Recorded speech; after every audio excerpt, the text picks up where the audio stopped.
Welcome to Indiana Sports Beat Radio, presented by Endeavor Hospitality Group and Andy Moore Honda of Bloomington.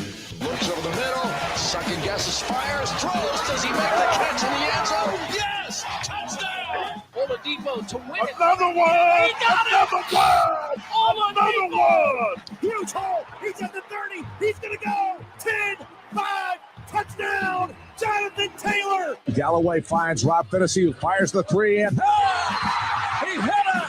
Now, from the Golf Club at Eagle Point Studios, here's your host, Jim Coyle. Hello, everybody. Welcome aboard Indiana Sports Beat Radio, coming to you here on this Wednesday, November 2nd. Cannot believe we're that far in. Appreciate you being with us. Dustin Schutte from Outsider.com, along for the ride as well as always. John, the producer, manning the controls.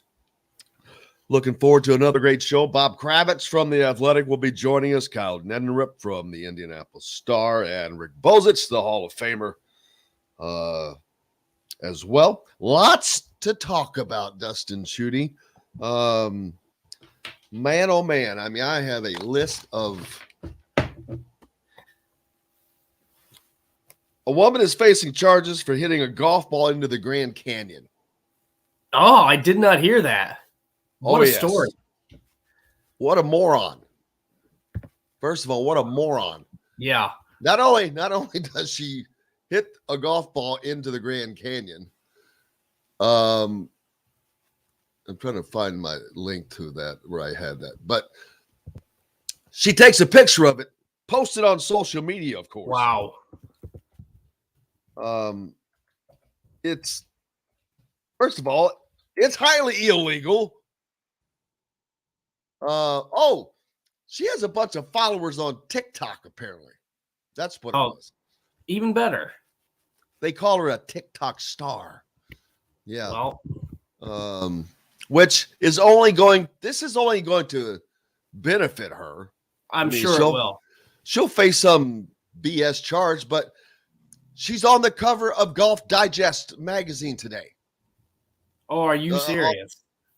I mean, everybody's talking about this. I'm surprised I have not heard about that one. I think the golf club snapped, and the golf club ended up down there as well. Wow. So people. I've not been to the Grand Canyon, so I don't know. But people are like, that could have been pretty serious. Well, first of all, they said, do we really need to say don't hit golf balls into the Grand Canyon? Right. There's actually hikers, right? Wildlife, and now so you got that stuff down there, which, yeah, that's not good. Let's see. I'm looking at some other stuff. Insider.com first reported the story and spoke to It's a Class B misdemeanor charges that are unlikely to lead to any jail time, but could be worth up to $1,000 in fines. I'd pay the $1,000. Hell, I'll go hit a golf ball in their Grand Canyon and pay $1,000 for this notoriety. She's getting $10 million worth of notoriety from it. We're talking about her. I'm not saying her name. The only thing she should have done differently, for $1,000, she should have taken John Daly with her. I'd have paid that. That would have been something. You're not lying. That's actually a good idea. Because he was launching golf balls over the highway in Ohio. But he doesn't need that negative notoriety. That's true. Good point. Comedian Jake Adams faced charges for hitting a golf ball into the Yellowstone Park last year. He has since apologized. He didn't respond to Insider.com's request for comment, but the video has been scrubbed from her TikTok page. So there's that, but it's still, she's going to benefit from it. She already has. I'm not talking about, I don't know her name. I'm not even saying her name. I don't care, but just found that to be, there's that. Man, did you know? And I learned some wild and wacky stuff yesterday. Okay. Did you know Martin Luther King and Coretta Scott King paid for Julia Roberts' hospital bills for her birth. What? Yes. Not know that. The fact that you're that shocked, that's how I was like, what? It's so odd. It's so random. That's the only reason I bring it up. It's so odd, so random. You're like, wait, what? Yeah. So what's the story there? Well, it turns out that her parents owned some kind of studio, and Coretta Scott King called and asked if her kids could go there because she was having problems getting her kids into school. And they said yeah. And then they became friends, and I guess the Roberts didn't have a lot of money, so they ended up paying for her birth. Wow. I mean, it's just, yeah. That's a pretty cool story. I just happened to see it. It's nothing to do with sports, but I just thought that's wild. And not only that, of all the people they could have done that for, and maybe they did do it for other people, I don't know, but for it to be a famous actress, that's pretty wild. It's a small world. Yeah, her parents couldn't pay the bill. My parents had a theater school in Atlanta called the Actors and Writers Workshop, Roberts said. One day, Coretta Scott King called my mom and asked if her kids could be part of the school because they were having a hard time finding a place that would accept her kids. Her mom said sure, and thus began the friendship that led to the Kings paying for the birth of the woman who would go on to become an international star. So, what you didn't know. That is something I didn't know. That's awesome. Learning some stuff today, man. I didn't even know she was from Atlanta. So I learned two things, really. Well, yeah, I guess I did not either. This is man. This is a learning day here. It is. The stuff yesterday, I just happened to call on my cell phone bill, and I'm like, you know what? I have not upgraded for a while. And I'm usually an upgrade every 2 years. Okay. I'm probably 4 years on this same phone, which is fine. It's a Galaxy Note 9, but it's time. Like Buffers says on who's he do it for? MMA. It's time. Yeah. That's what got me started. But so I ended up calling, and I ended up getting my bill cut in half. Nice. From what I was currently paying. I'm like, so not only now I'm going to go back and buy a phone, probably the big flip phone, the most expensive phone, and my bill is still going to be less than what I was paying, and I didn't even have a bill for a phone. That's it kind of makes me mad. Yeah. I've been a customer. I've never switched. I have been on the same cell phone service since the 90s. I went through something similar and changed providers, and the bill was significantly less. And it's the same thing with the cable companies. For whatever reason, if you're a new customer, you usually get you pay half the total. Well, yeah, the new customers, that's because they want to suck you in. I get that. I get it too, but if you've been a customer, like there was, I'm not going to name the company because it's not that big of a deal, but when I was a customer of this particular cable company for 4 years, and when it came time for me to renew, I was like, you guys got to do something because this is going up 20% every freaking year. When YouTube TV first started, I was a customer. It was $35 right a month. Oh, it quickly doubled.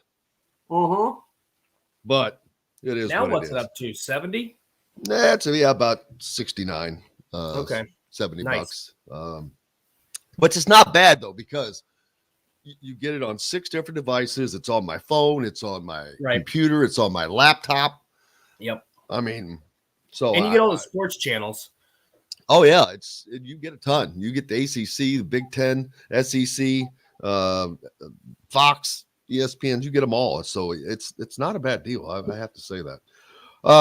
Speaking of a little bit of sports, which we haven't done much of, the Phillies jump up and take a 2-1 lead in the World Series last night after a rain-delayed Game 3.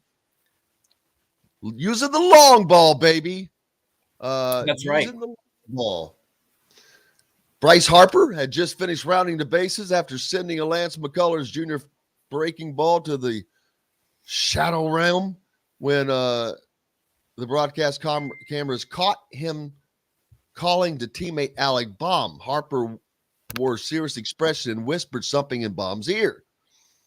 A lot of people were thinking that he figured out a way that McCullers was accidentally tipping his pitches somehow, which is ironic since it's against the Astros. Right. But Baum would go up and homer as well. Brandon Marsh homered later, and then the man, Kyle Schwarber, homered, and then Rhys Hoskins homered. So what, they have 5 home runs?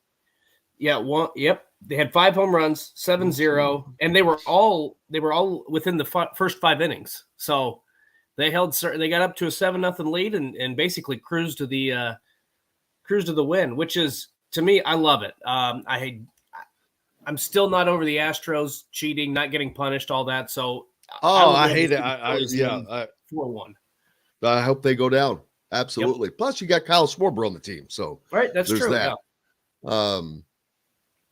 And the Phillies, it's a different team. So yeah, I'm all about seeing somebody different besides the Yankees, besides the Dodgers, who didn't even make it. Yeah, I think it's cool. So I hope it works out for them. When was the last time the Yankees were even in the World Series? At this point, they would be a new team. Nobody cares about the Yankees. 10 years? Well, nobody cares about the Yankees except for, I forget, someone's a fan on here. The Astros, they'll go into game 4 with Christian Javier, the biggest start of his career. If they were to go down 3-1 with another game in Philadelphia, that would not be good, huh? No, it would not. Let's see. Hold game on. 4 is tonight. I'm quizzing you now. When was the last time the Yankees were in the World Series? Just take a quick guess. This is 2022, 2012.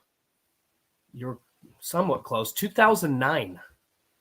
Wow, I didn't realize it had been that long, but yeah. It does not break my heart. I'm sorry. See, the Brooklyn Nets can't stay out of the news.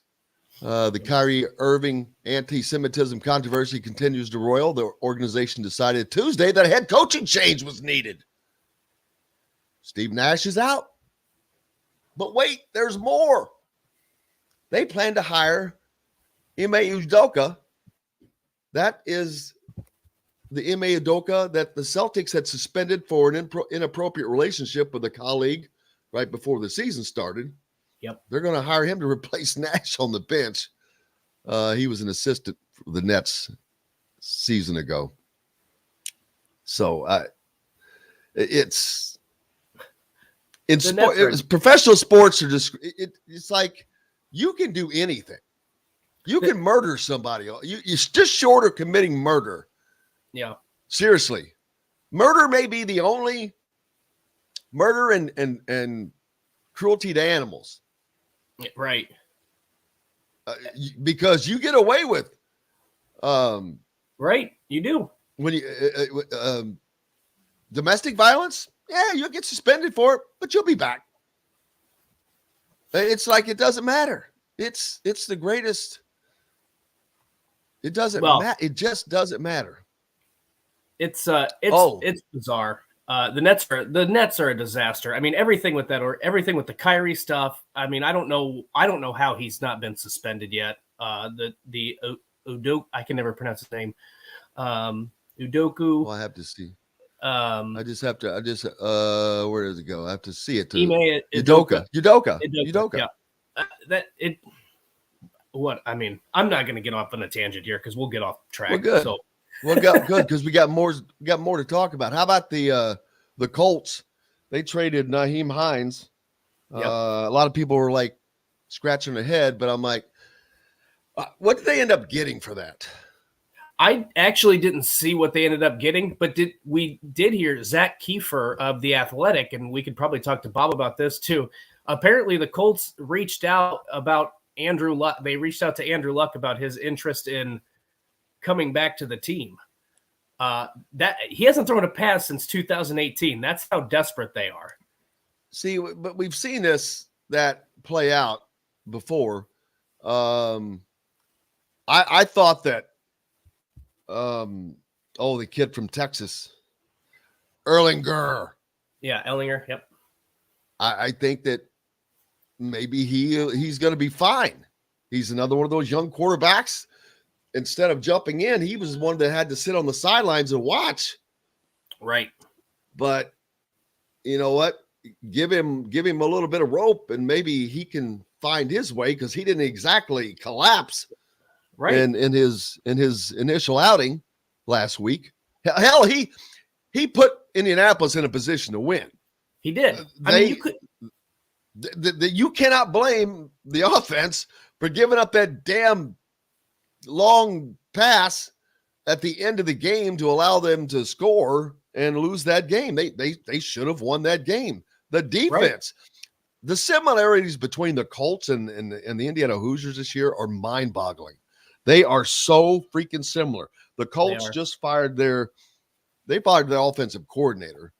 Yep. I thought that did they fire their offensive line coach prior to that?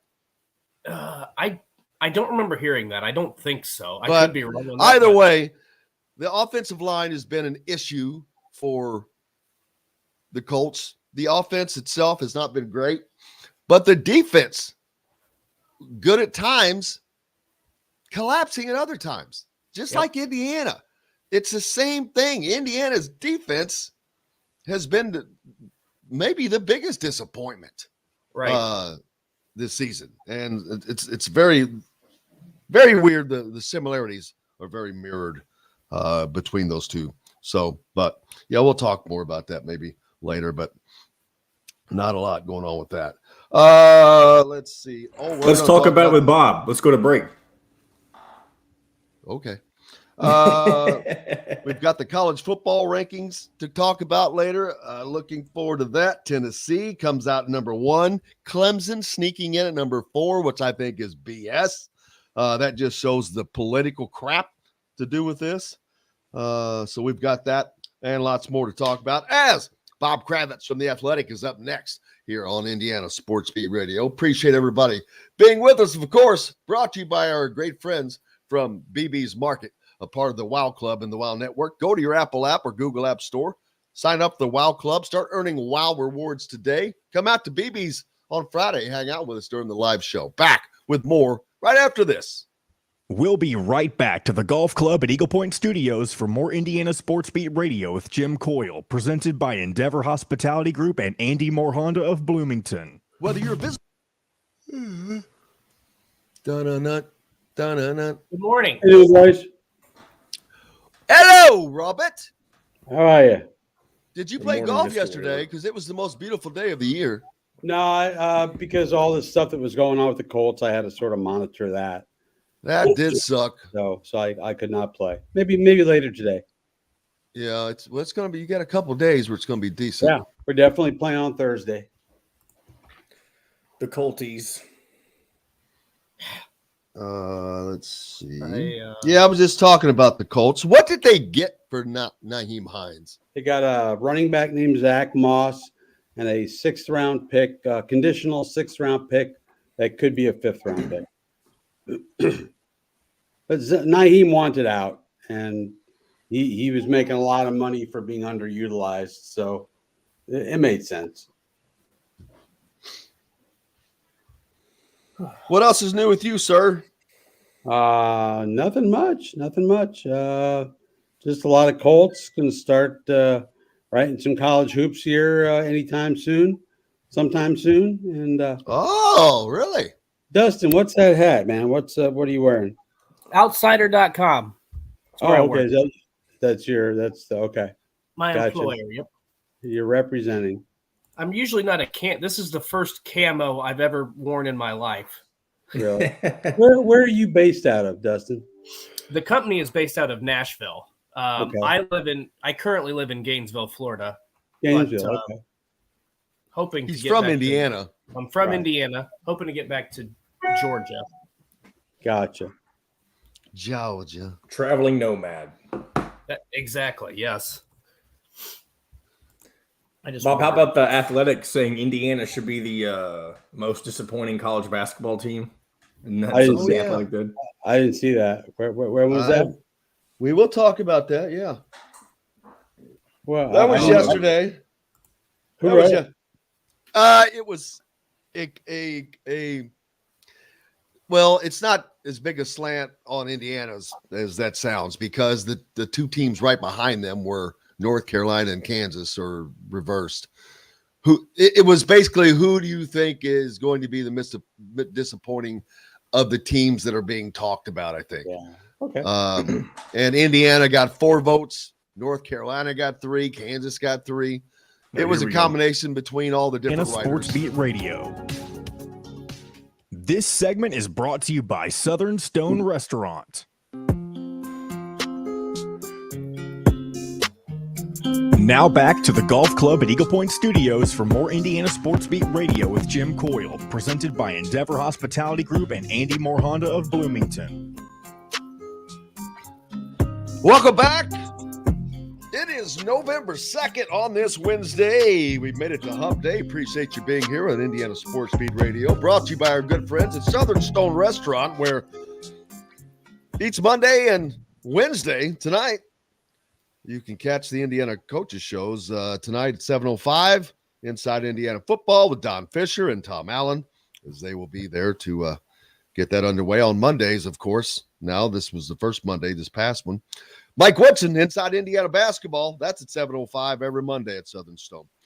Please welcome the man, Bob Kravitz from The Athletic. How are you, sir? I'm good, man. How are you? I cannot complain. The weather is outstanding. Yes. Dustin's got his camo on, so you can't see him. See that. Very nice. But the weather has been not the Hartford Whalers, but it's okay. You know what? I've got to get more. I've got to start getting. I tried to stop getting hats, because I don't know how many times in life where I have purged hats. Because boy, you love, as a guy, you just love to collect hats. I have a bunch of them. I'm weird like that, and they're all yeah, but it becomes a storage thing. Then I'm like, well, where the hell? I used to have a deal on the back of a door that you could hang hats. Yeah. That got lost in a move. They're on a table behind me. They're on another thing. They're underneath. They're just, I'm like, and you keep purging, but I'm like, I love a good looking hat, a cool hat. I'd like to get some minor league baseball hats. There you go. Well, I wear hats because there's nothing underneath. So. Yeah. Well, you have nothing on top. I have nothing. I have nothing underneath. That's to hide that. But absolutely.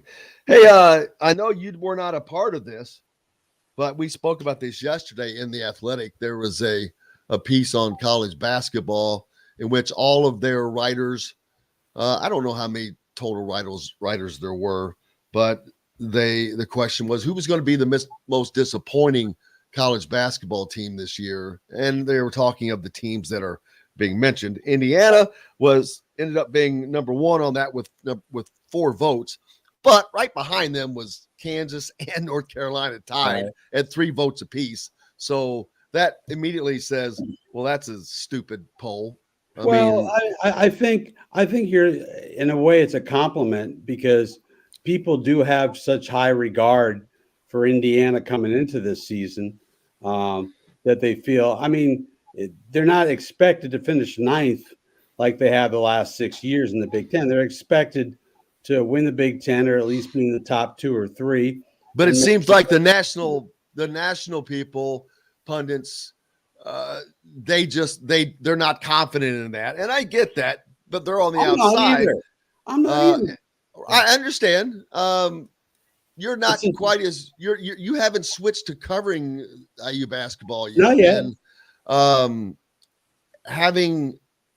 being a little closer, I would have a different opinion, because I think of what they have. I'm like, okay, I think what they have now is what they're going to need. They are, I truly believe they are going to compete for the Big Ten title. and might be a little surprised if they don't win it.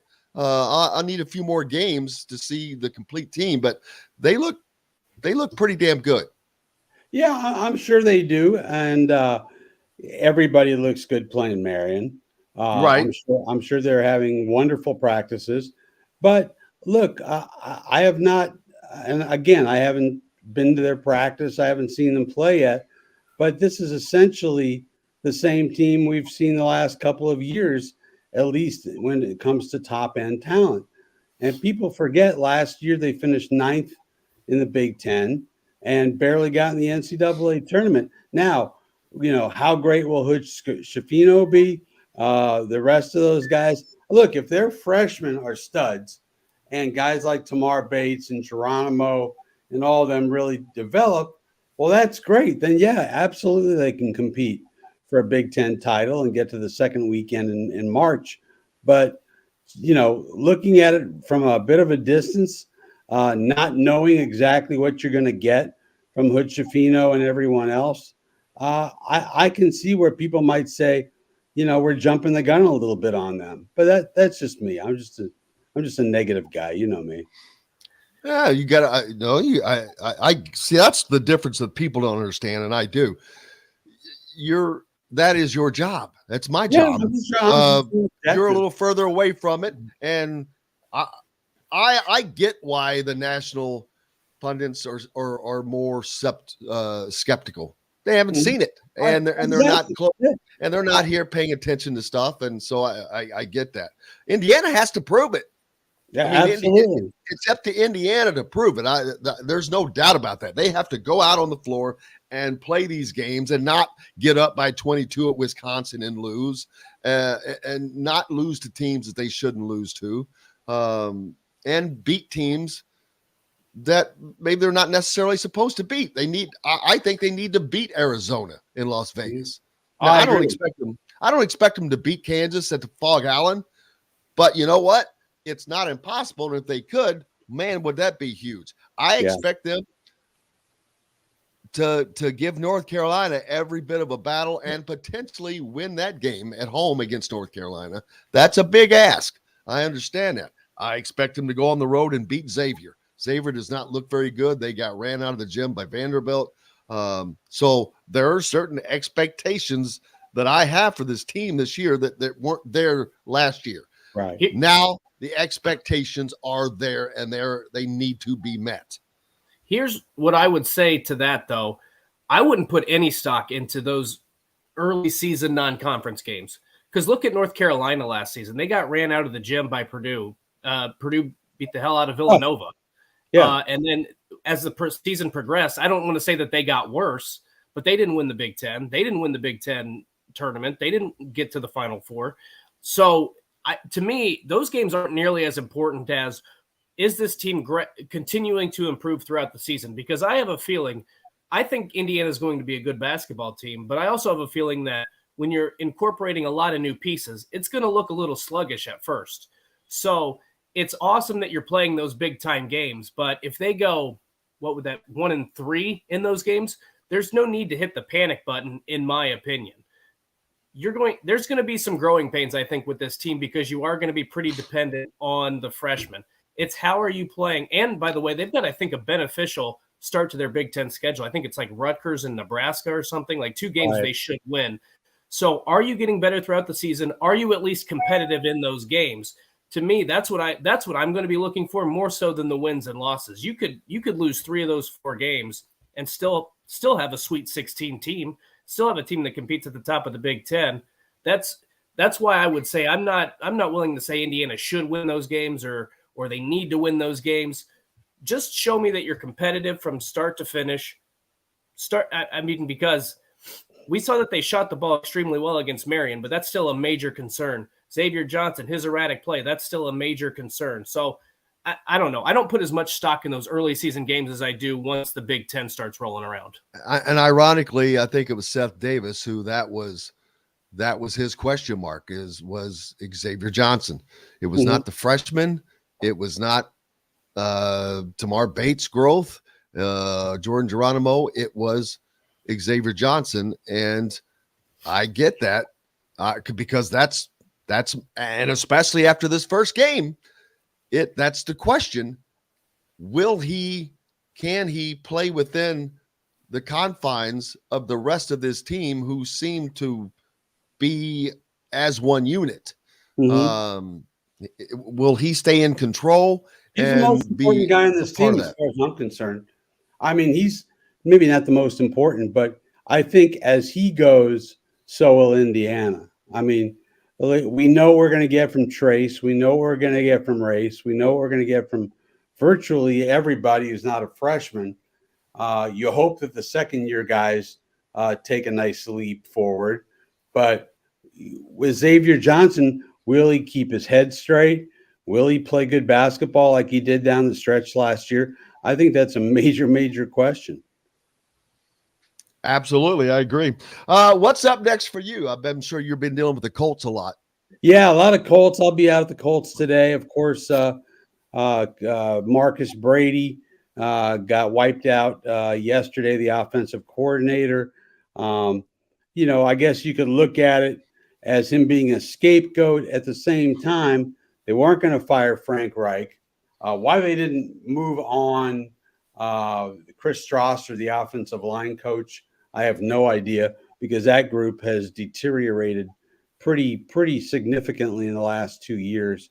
But you look at Brady and the offense's numbers, they've been terrible. I mean, they've scored over 20 points once in their last 10 games. I mean, somebody's got to take the fall for that. So, yeah, it's not going to be me. That's the good thing. And of course, they moved Nyheim Hines. Well, I hate losing that guy. He's the best guy in the locker room. Everybody was asking about that trade because they didn't really get much for it. They didn't get much, but you're not going to get much for him. I mean, look, he was so underutilized in Indianapolis that I think it destroyed whatever value he may have had. I think he's going to go to Buffalo and tear it up.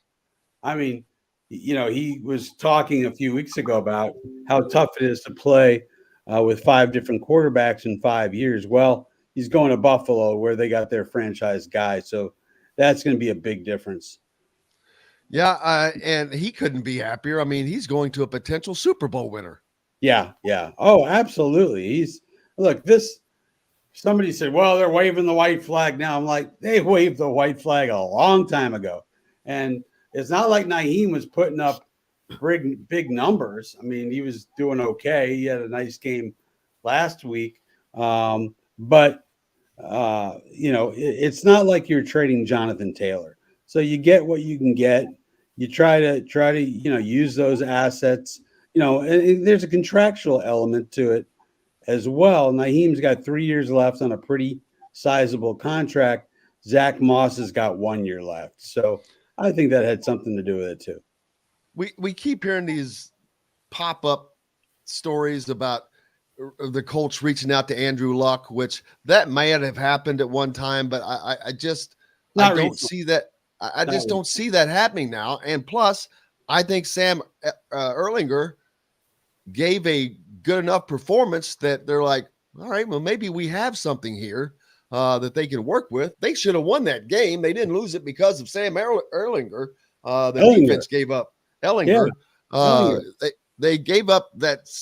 God, I still can't believe they gave up that damn touchdown, that late score. Yeah. The defense let them down. But the defense, yes, in the fourth quarter, they had 2 scoring drives of 82 and 89 yards. Honestly, I think that this defense is just tired. I think they get worn out by having to play perfect football week after week. Now, the fourth quarter, not good, but you get down inside the 25-yard line 6 times, and you walk away with 16 points. That's where you lost the football game. I mean, Ellinger fumbles on the 25 or 23. Jonathan Taylor fumbles inside the 20. There's your ball game. You got to put up points because, and I've had a lot of people like, why did they punt on 4th and inches at the 34 late in the game when they could have put it away. I'm like, have you seen this offensive line? Yep. I 34. Every time I would take my chances with putting my defense out there and stopping them from going 89 yards. Now, it didn't work, but I think it was the right call. This week, the Colts travel to their favorite destination up in New England to take on Bill Belichick and whatever quarterback that they're going to run out. Are they going? Are they still flip-flopping? No, it's Mac Jones for now. It is still Jones. Yeah, it's Jones. I don't like their chances to, a rookie quarterback against Bill Belichick. Good night, everybody. Yeah. Right. Right. Yeah, that's not a good matchup. It's certainly going to be an education. Oh, I thought Ellinger played okay. I thought he played well enough to win. But this idea that he's somehow the successor, no, he's the placeholder for whoever comes next. And damn it, that better be a draft choice. They need to move up or do whatever it takes. You don't think Erlinger is the guy? He cannot be. You don't think he's going to become the guy? God no. I mean, how many 6th-round picks become big-time quarterbacks? And don't tell me Tom Brady. That's one. There's your one. Talk about the ultimate outlier. I mean, there are guys who are, second, third, fourth. I mean, Dak Prescott, what have you. But no, Sam Ellinger is a nice backup who's going to make lots of money in the NFL holding a clipboard. And this idea that he's Luck's heir apparent somehow is completely mad. It's just magical thinking at this point. They got to. But how are they going to get to that? What's that? How are they going to get to that point to where they can get that quarterback? Well, the draft. It depends on where they finish this year. I would suggest that they are well on their way to getting a top 10 draft pick. And then if you have to maneuver to go get yourself a Young or a Stroud or a Levis or a Hendon Hooker, then damn it, you do it. They cannot get Will Levis. He is not. He's all not. Right, well, I'm just saying those are the guys who are considered first-round picks. There may be others who will emerge as we go along, but that's how you do it. I mean, they have got to get a quarterback in the first round. End of story. Real quick, the Indiana. Go ahead. Oh, I was gonna say I can't let Bob get out of here without a Pacers question. Why in the hell is Miles Turner still playing after what he said? And then I watched the game the other night. Obviously, I mean, he cost him the game by when Carlisle played him down the stretch. I think he picked up 3 fouls, missed a lot of easy shots. He airballed a free throw. I don't think he's not. I mean, I think he plays hard. I think he's a good character guy. But at this point, he's checked out. To me, that's not good for your young roster that is trying to win games. Oh, they got to move him, and not because of what he said. I mean, I did not have as big a problem with what he said as a lot of people. I mean, he just said what everybody knows. I mean, he's a free agent at the end of the year. The Lakers desperately need him and healed.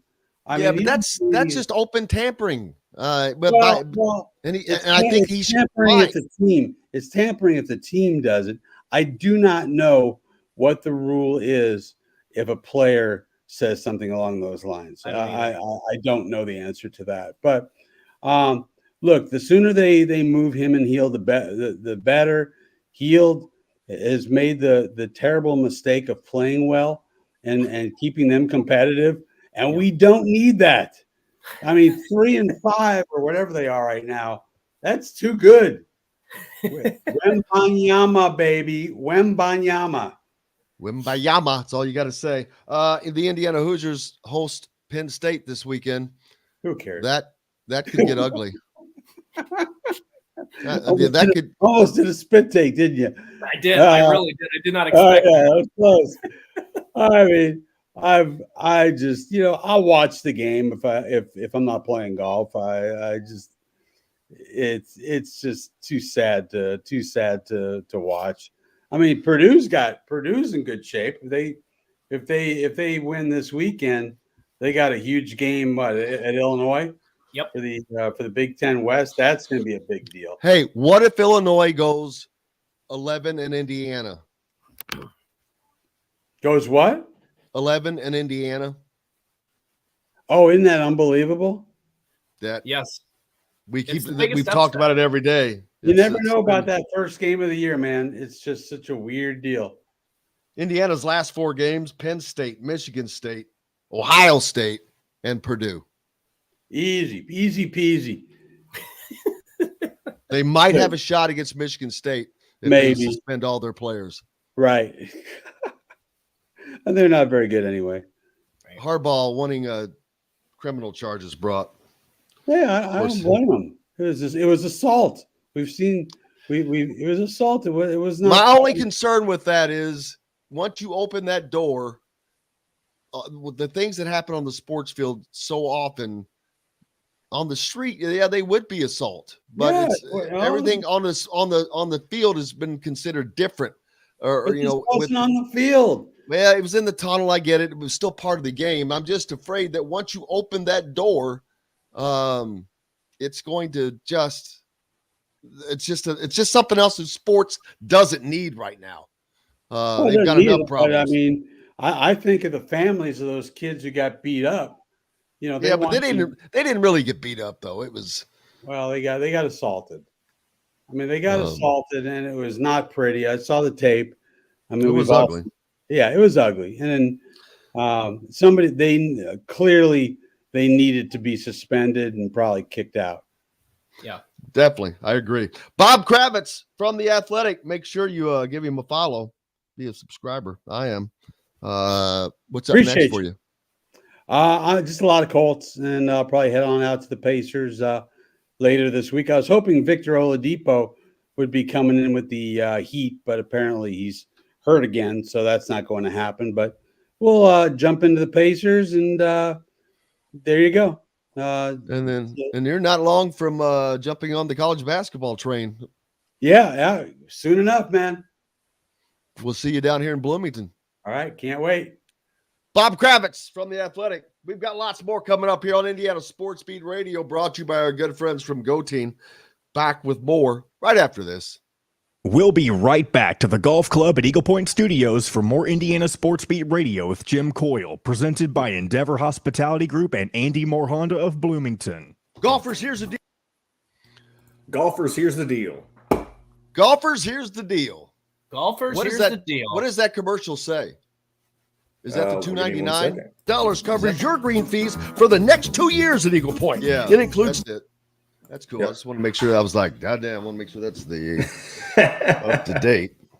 You just did that one like a couple weeks ago. I know. I can never keep track of them. There was one time. I got to do another one for a new I think it was a couple years ago when I was just doing Thursdays. I need to get Dustin to do a commercial so it's not my freaking voice. What about me? I've told you I do the Rivals where I'll do all your other ones too. I like voicing. Well, then you can do this next one. There you go.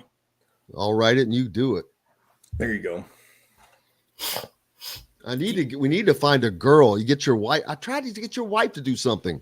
There you go. You did for the Remax one. Yeah, I mean, just a woman's voice. I can go high pitch. I can ask her again. She might be more willingly nowadays. Who knows? Nobody can see her. No one knows who it is. Yeah. So this will be a shorter segment, by the way, just about 10 minutes. Doug's volunteering for commercials. There you go. Yesterday I had to record, good God, it was an erectile dysfunction commercial at iHeart. Good God, I'm glad I don't have to do that. That's all we get is not all we get, but it's always erectile dysfunction and Cremation surprised. Society. I'm surprised they don't come already made. Well, sometimes they do, but they've been trying to change things up. You know, every time I used to go on the radio in Ohio, that I can't remember the fan, every time they would play a divorce commercial. Yeah, we play those too. It's a bunch of dumb shit like that we play. Are you going through a divorce? You need an attorney who can help you not get screwed. What else? Exactly. I'm trying to think. It's always they talk about. There you go. The little blue pill. My God. What commercial could I do in the golf Harry one? Carey? Of course. No. It would have to be a bar. Okay. Yeah. Oh, there you go. Do Metalworks Brewing Company. Hello, everybody. Make sure you come down to Metalworks Brewing Company. They This got all the segment is beer brought you to you can by take. Remax Advanced Realty, Indie Home Pros team by Cheryl Sizemore. Now back to the Golf Club at Eagle Point Studios for more Indiana Sports Beat Radio with Jim Coyle, presented by Endeavor Hospitality Group and Andy Moore Honda of Bloomington. Hello, everybody. Harry Carey here today. Welcome back to Indiana Sports Beat Radio. Just kidding. Hey, we're brought to you by Remax Realty. If you're in the market for a home in the Indianapolis area, you need Cheryl Sizemore and her 2 decades of experience. It could be the difference between you getting the home you want or not. Reach out to her, Cheryl, at IndyHomePros.com. Longtime sponsor. Appreciate her greatly. Big IU fan as well. I would love to get a beer sponsor. Line that up, brother. Line that up. Speaking of sponsors, and anybody out there that has a business, talk to us, baby. We got a huge reach. Besides our friends down on the ref, WREF, 97.7, ESPN in Evansville, or on WBRO in Marengo, but then you can find us anywhere you podcast. I've noticed that about 90% of podcast listeners come from the Apple format. Yep. I mean, that is mind-boggling to me. It's close to 90%. Why is that mind-boggling? Spotify. That's a high number. That's a high number. It is.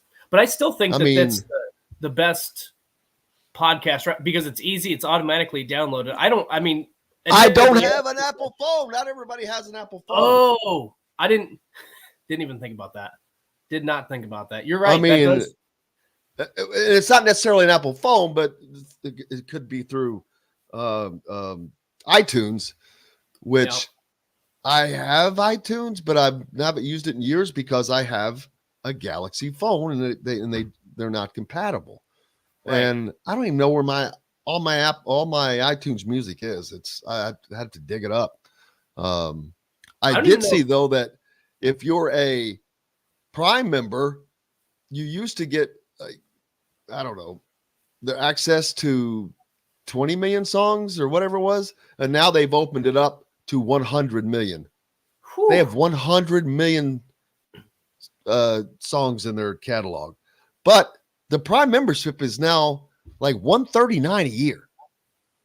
Yeah, it continually goes. It's like the phone and cable bills we just talked about. It goes up Bezos every year. Bezos is he the richest man in the world yet? He's going to be. Question. He might be, but I don't know that for a fact. He's going to be. He's going to be. I mean, is Amazon the greatest invention of the 20th century, 21st century? Yes, it is. Who's the guy? I can never remember his name. Who's the guy that invented Virgin Mobile? He might still be the richest guy. Oh, that's Richard Branson. Yeah. By the way, Jeff Bezos is Amazon, not Apple. Well, I was talking about Amazon. Yeah. Oh, I thought you were talking about Apple and iPhone. My bad. Oh, wait. How did we? Well, that was just a podcast. How did we not think of Elon Musk? He's probably because he is the richest person. Elon Musk is the richest person. How in the F is Elon Musk the richest person? Where did he get his money? Tesla. But you had to have money before. It just makes no sense to me. Jeff Bezos is number 4. Bill Gates 5. Matt says he's a little behind, but he doesn't understand why people think Miles Turner said something wrong. Pacers signed his replacement before the Suns matched. What is the difference? I'm not saying Miles Turner said anything wrong. I'm just saying when you have a guy that's checked out, and admittedly so, if he's checked out, I would be too if I knew I was going to get traded. But I don't understand why he's playing key minutes down the stretch. I mean, he was awful the other night. There's really no incentive for him to be playing. I'm not saying he's throwing games or he's not trying or he's not playing hard. I don't think that's the case. He's just, it's time to move on. So I don't know why the Pacers are taking so long. Maybe the Lakers are trying to figure something out. I don't know. I'm not saying he said anything wrong. I have no problem with what he said. To me, don't play him down the stretch of these big games, or not big games, but just down the stretch of these games because he's not giving you anything. Musk used to own PayPal? Wow, didn't know that. I did not know that either. The Truth joining us. Robert Carter, how are you, brother? One of these days we're going to have to start taking phone calls.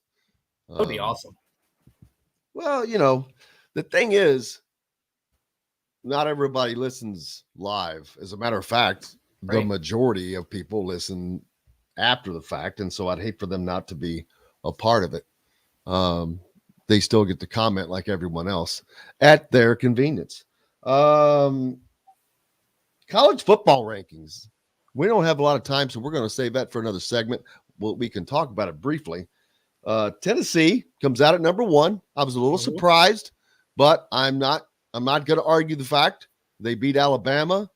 They got them a gigantic win. They're undefeated in the SEC, and they have to play Georgia. So not concerned about it.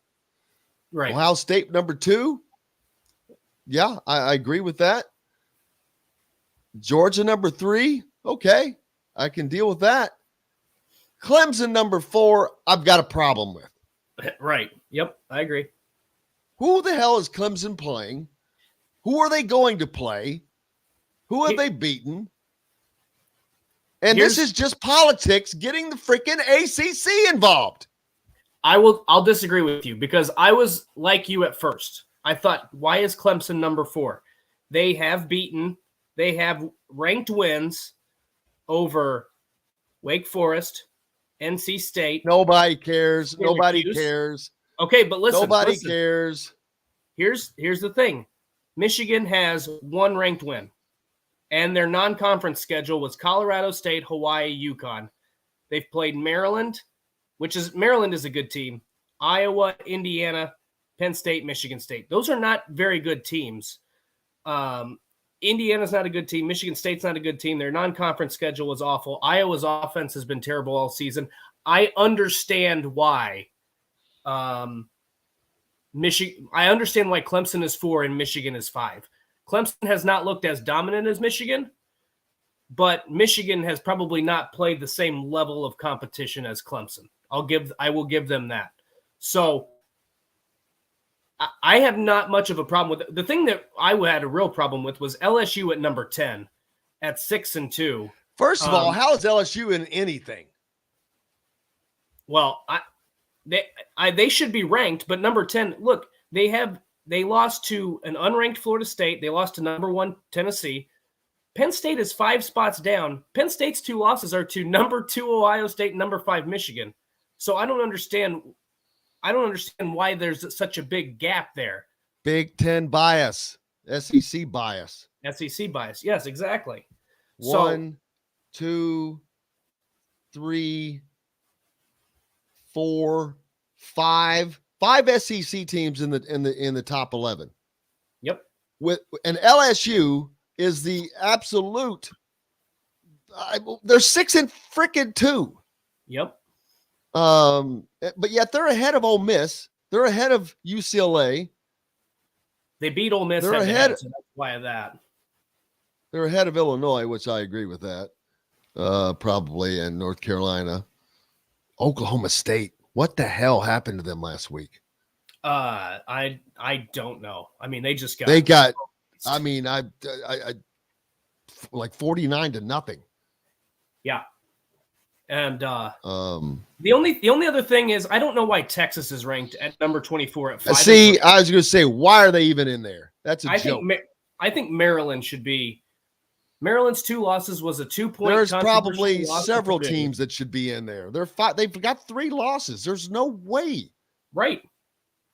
But it is what it is. Now, here's the funny thing: is this is all going to change. Like I said, Tennessee, and Georgia, they have to play in the divisional play. Not even one of these teams is not going to play in the SEC championship. Right. Ohio State and Michigan, they're going to play, and one of those teams is not going to play in the Big Ten championship. So 2 of these teams will not even get to play for a conference title, and that could be the death knell of making the playoffs or not. It could be. It could also be a benefit.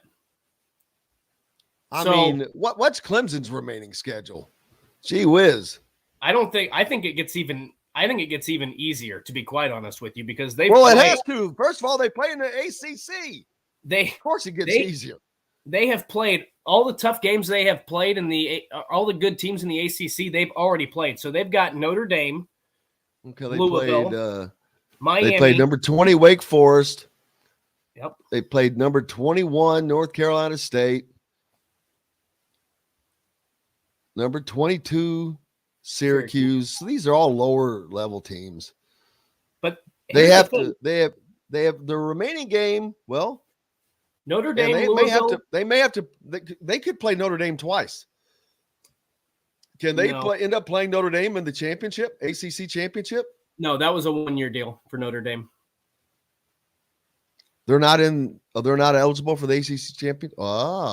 No, they only joined the conference for that COVID year.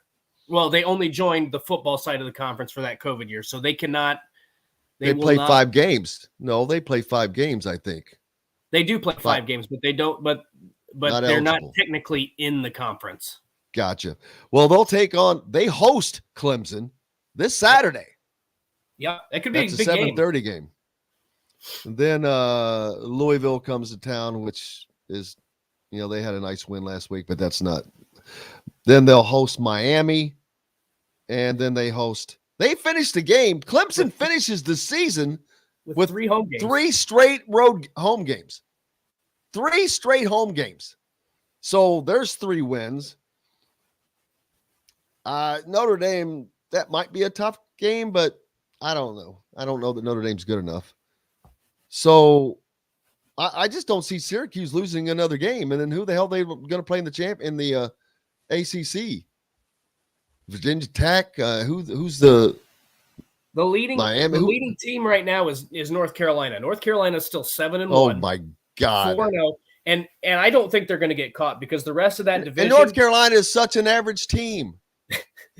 I agree with you on that. I think that they are, in a lot of leagues, they would probably be 500. But the rest of that division, Duke 2-2, Miami 2-2, Georgia Tech 2-3, Pitt 1-3, Virginia Tech and Virginia both 1-4. So Clemson has a walk.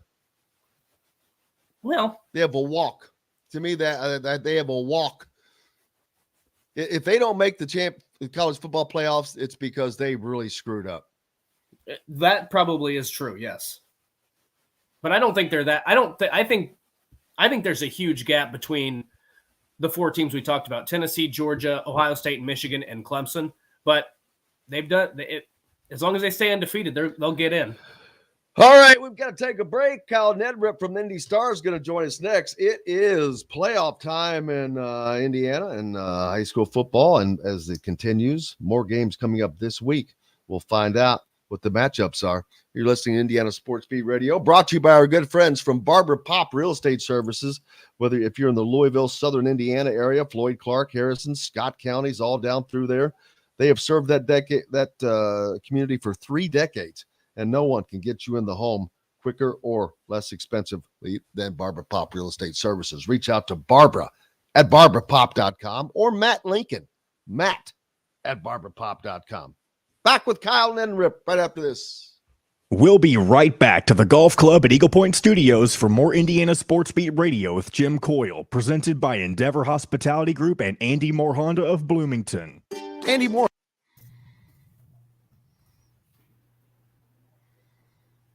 Morning, Kyle. Morning. Al, how are you, my brother? Good. How are you doing, Jim? I cannot complain.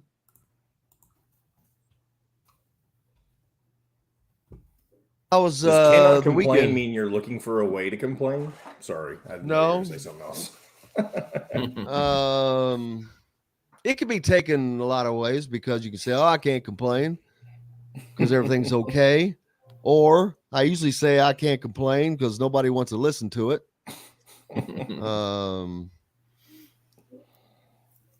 Yeah, there's a lot of ways you can go with that.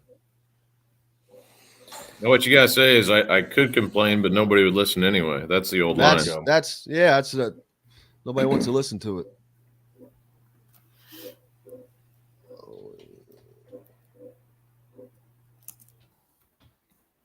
Any big upsets last week? There were some scares. Center Grove was trailing in the fourth quarter. Cathedral got a pretty good scare. Really? Yeah, Lawrence North had them. Well, it was 37-35 in the fourth quarter, and then Cathedral recovered a fumble and scored 44-35. But, yeah, Center Grove was down 10-7 in the fourth and scored and won. Brownsburg handled the game I was at. They handled Ben Davis pretty easily.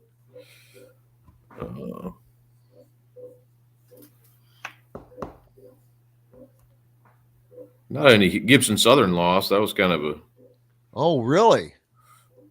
a surprise. Although Owen Valley was undefeated, but wow.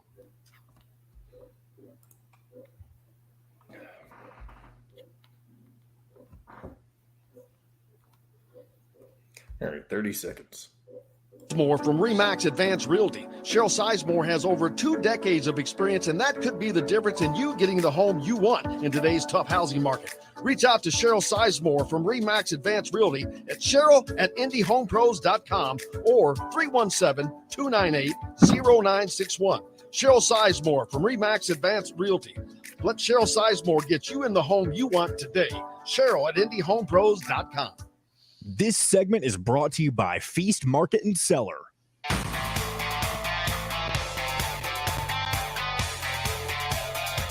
Now back to the Golf Club at Eagle Point Studios for more Indiana Sports Beat Radio with Jim Coyle, presented by Endeavor Hospitality Group and Andy Moore Honda of Bloomington.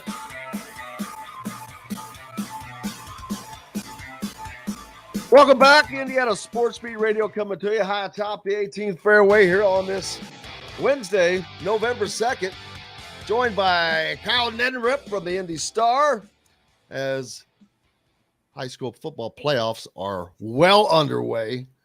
That's what I was reading something a second ago that says there are how many sectional championships on the line? 48. 48 sectional titles on the line this Friday night. So 48 of those nice little IHSSA trophies to be handed out. Yeah, finally you get a trophy for your victory tonight. So although there's been some games that have probably already sort of decided the sectional, tonight or tomorrow, 2 nights from now is when they're playing for the hardware. So, and there's some really good matchups out there and looking forward to seeing what happens Friday. We were talking in the break a little bit. Cathedral, obviously one of the teams that we're watching because they've been bumped up in class because of the success factor, but yet they have played extraordinarily well. Close game for them last week. Yeah, they had to really fight with Lawrence North. It was 37-35 in the fourth quarter, and Lawrence North had the ball. And I was kind of following along as I was covering the end of my game, but Cathedral had a fumble recovery and then drove down and scored in the final. They actually scored on a fourth down play, a pass from Danny O'Neill to Tibbs, Jerron Tibbs, who's going to Purdue, and ended up winning that game 44-35. So really, a tough, I kind of thought that could happen. Those teams, Lawrence North and Lawrence Central, who Cathedral will play this week, are neighboring schools that, are, sort of rival teams based on proximity, and they don't play each other a whole lot. But that was a big win for Cathedral. Now it sets up for Lawrence Central, which is probably the better of the two Lawrence teams this year. Certainly a lot of talent. Trent Booker Baker is going to Virginia. He's leading that secondary for Lawrence Central. Josh Mickens, who's going to LSU, is a defensive end. Tylen Cunningham is their standout linebacker, who's uncommitted at this point, but he'll have some good opportunities. So that's a really and then their offense is pretty strong too. I'd like to see that game. I'm going to Fishers and HSE, the rematch of that game, but I would love to see that Cathedral LC game. There's going to be a lot of real emotion in that game, and we'll see. No one's really stopped Cathedral's offense. That's the one thing, and they ran the ball really well against LN. Carson Johnson had probably his best game of the year at over 200 yards rushing. So that'll be an interesting matchup, though, and LC's got some offensive weapons too. So they're only 5-5, but they're one of those teams that's dangerous and has played a tough schedule. Well, my very next question was going to be all the guys that you just mentioned that are going to these D1 Power 5 schools. There's also the kid that's going to LSU. How in the hell are they 5-5? Well, I covered their Center Grove game, and they move the ball up and down the field. And their part of it is their quarterback, Bryson Luter, who's also very good, and he's getting some D1 interest, but he got hurt and has missed a few games. So he got hurt in that Center Grove game, and he's been down. And they have a really good freshman quarterback named Terry Walker who has come in, and he's going to be a good one in the future. But, man, 6A football playing a freshman at quarterback, that's a little bit problematic. Nothing against him because he's big and he's got a really good arm, but just not, you can't expect it. I'm guessing he's probably 15 years old, and that's a tall task to go in and do that. So they've had some injuries. And I mean, honestly, that schedule, they were a program 2 years ago that was completely winless. They didn't win a game all year. So they've kind of been building under Will Patterson, who played at IU, and he's done a great job of building that program up. So it's just part of it is they've played a tough schedule. Part of it is they've been missing their quarterback, and then part of it is they just haven't, at times haven't played. The Center Grove game, they couldn't stop Center Grove at all. It was 64-41. Kind of one of the weirdest games I've ever covered. But I do think that if they put it all together, they're perfectly capable of beating Cathedral or giving them a really good game into the fourth quarter. But we'll see. I mean, I wouldn't pick against Cathedral, but that should be one of the more interesting games of Friday night. Looking down in the southwest part of the state, our friends out at Evansville, Castle, big win over New Albany. They'll take on Evansville North, who beat Floyd Central 24-7 at home. Then Bloomington, the big game around here, of course, Bloomington North, who beat Seymour 56-38, and Bloomington South, who beat Columbus East 35-7, will be meeting Friday night. So the hometown schools are going at it. Yeah, that should be interesting. Bloomington South has a really chance to make a run in 5A. I would say a legitimate chance. In 5A, we've talked. It's wide open this year, and Bloomington South's one of those handful of teams I think that could make it from the South. The other game in our area is Franklin and Whiteland, and Whiteland's been, they're ranked second in 5A. Those teams would. Whoever wins that game would move into that regional, and then potentially the winner of that Bloomington South game that could be your entry into Lucas Oil Stadium. But really, the top half of 5A is Fort Wayne Snyder's up there and Merrillville, and obviously you got some really good teams up there on that side. But it feels like 5A you could end up with any number of teams playing each other. It kind of makes it a fun class this year because there aren't maybe not that one favorite that you can really pick out, but possibly Snyder. But I would say it's relatively wide open. What happened to Columbus East?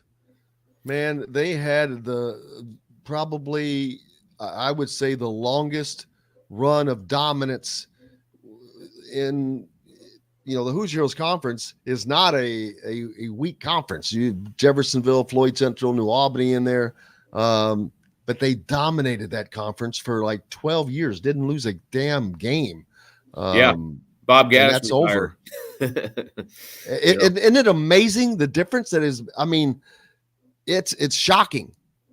Yeah, it really is. You're so used to seeing them every year, and I don't cover. They're not one of our schools to cover normally, but I did get to know Bob over the years, and it's not all, he obviously left the program in good. I don't know what their personnel situation was when he left, but you just expected them always to be, right there, at the end of the season, man. I've covered them in the playoffs and, the great crowds. I remember a game at New Pal one time when, they won. They had Markel Jones, who went on to Purdue, and he was Mr. Football, and they won on a last-second field goal, and that place was electric, the stadium that night. But yeah, it is weird. It kind of footballs can be that way. You're kind of at the mercy of who you have, and obviously when you end the continuity of a coach who's been there for that long, it's no offense to the next coach, but it may take some time to build it back up again. And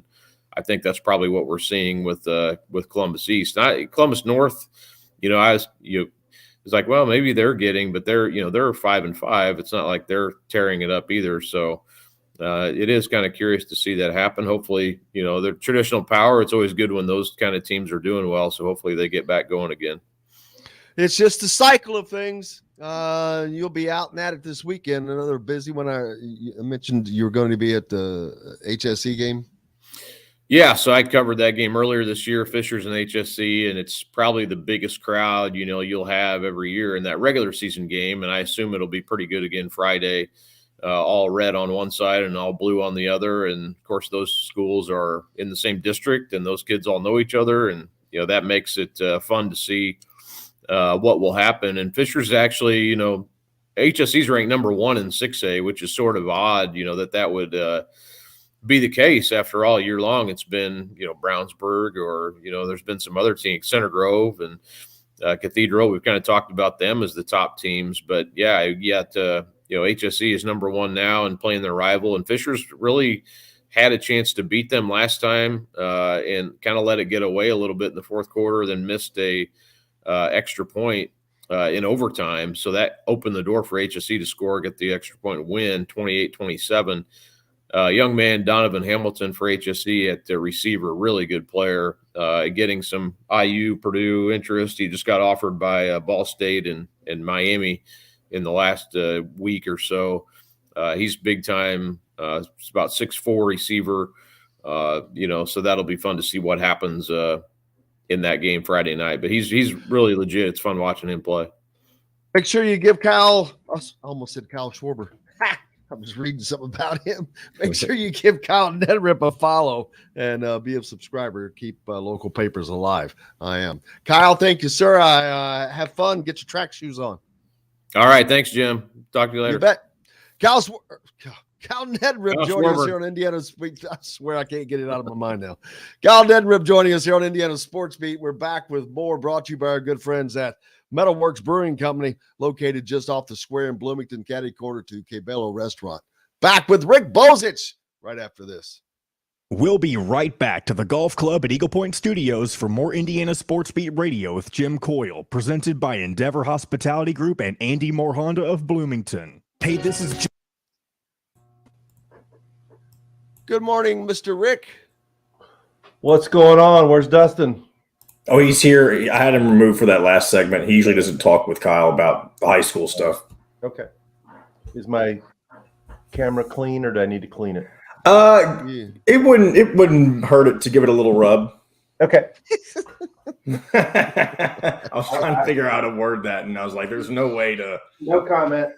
Give it a little rub. Oh boy. By the way, you kept saying Kyle Schwarber. I was doing that the other day with somebody, not with the same name. Well, it was on a stupid comment that I was staring at, and Clara, she put the Schwarbomb up, and I couldn't get Kyle Schwarber out of my daggone mind. I'm like, damn it. I can't. I wish I could remember who I did it to, or who I was calling what name. But thanks for joining us, Clara. Is that better? And there you go. Bill, give me a message. Well, how about Lenore Ryan, man? Is that how you say it, or is it Lenoir? It's Lenore Ryan. It's Lenore, okay. Maybe in France it's Lenoir, but I promise you, North Carolina, it's Lenore. I think they're going to be a 5 seed in the tournament. Wasn't good, and it wasn't a fluke. Yeah. You guys didn't watch any of it, did you? I didn't watch it, but I saw the reaction from a lot of people. They better beat Chaminade tomorrow, is all I have to say. Oh, yeah, that's another D2. Hey, and Chaminade plays in Maui. Chaminade's the giant killer. They're the giant killer, baby. They have been forever. They started since they beat Ralph Sampson. Yes, they did. And you know that they're confident, not even for anything they've done, just for what Lenore Ryan did. Right. That's tonight. How did Indiana look? I thought they looked very cohesive. I thought they looked very good. I thought that Jalen Hood-Schifino was better than I even thought he would be, as far as he looked like a sophomore. The one I was shocked by was Malik Renew. Point.com right now and get yours today. This segment is brought to you by Bubba's 33 in Clarksville. Pizza, burgers, beer.